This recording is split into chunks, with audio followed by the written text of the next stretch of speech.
summer job at the new and improved Freddy Fazbear's Pizza. I'm here to talk you through some of the things you can expect to see during your first week here and to help you get started down this new and exciting career path. Now, I want you to forget anything you may have heard about the old location. Some people still have a somewhat negative impression of the company.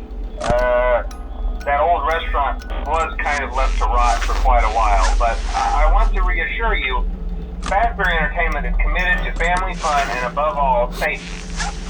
They've spent a small fortune on these new animatronics. Facial recognition, advanced mobility, they even let them walk around during the day. Isn't that neat? But most importantly, they're all tied into some kind of criminal database so they can detect a predator a mile away. Heck, we should be paying them to guard you. Now that being said, no new system is without its kinks. You're only the second guard to work at that location. The first guy finished his week but complained about conditions. We switched him over to the day shift. So, hey, lucky you, right? Mainly he expressed concern that certain characters seemed to move around at night and even attempted to get into his office. Now, from what we know, that should be impossible. That restaurant should be the safest place on Earth. So while our engineers don't really have an explanation for this, the working theory is that the robots were never given a proper night mode. So when it gets quiet, they think they're in the wrong room. So then they go try to find where the people are, and in this case, that's your office. So our temporary solution is this. There's a music box over by the prize counter, and it's rigged to be wound up remotely. So just every once in a while, switch over to the prize counter video feed and wind it up for a few seconds. It doesn't seem to affect all of the animatronics, but it does affect one of them. And as for the rest of them, we have an even easier solution. You see, there may be a minor glitch in the system, something about the robot seeing you as an endoskeleton without its costume on and wanting to stuff you into the suit. So hey, we've given you an empty Freddy Fazbear head. Problem solved. You can put it on any time and leave it on for as long as you want. Eventually anything that wandered in will wander back out. Something else worth mentioning is kind of the quirky modern design of the building. You may have noticed there are no doors for you to close. But hey, you have lights, and even though your flashlight can run out of power, the building cannot. So don't worry about the place going dark. Well, I think that's it. You should be golden. Check the lights, put on the Freddy head if you need to. Keep the music box wound up. Piece of cake. Have a good night, and I'll talk to you tomorrow.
told you your first night wouldn't be a problem. You're a natural. By now I'm sure you've noticed the older models sitting in the back room. Those are from the previous location, and we just use them for parts now. The idea at first was to repair them. They even started retrofitting them with some of the newer technology, but they were just so ugly, you know, and the smell. So the company decided to just go in a whole new direction and make them super kid-friendly. Those older ones shouldn't be able to walk around, but if they do, the whole Freddy head trick should work on them too, so whatever. I love those old characters. Did you ever see Foxy the Pirate? Oh wait, Foxy. Oh yeah, Foxy. Hey listen, that one was always a bit twitchy. I'm not sure if the Freddy head trick will work on Foxy. If for some reason he activates during the night, and you see him standing at the far end of the hall, just flash your light at him from time to time. Those older models would always get disoriented with bright lights. It would cause a system restart or something. Come to think of it, you might want to try that on any room where something undesirable might be. It might hold him in place for a few seconds. That glitch might have carried over to the newer models too. One more thing, don't forget the music box. I'll be honest, I never liked that puppet thing. It's always thinking, and it can go anywhere. I don't think the Freddy mask will fool it, so just don't forget the music box. Anyway, I'm sure it won't be a problem. Have a good night, and I'll talk to you tomorrow.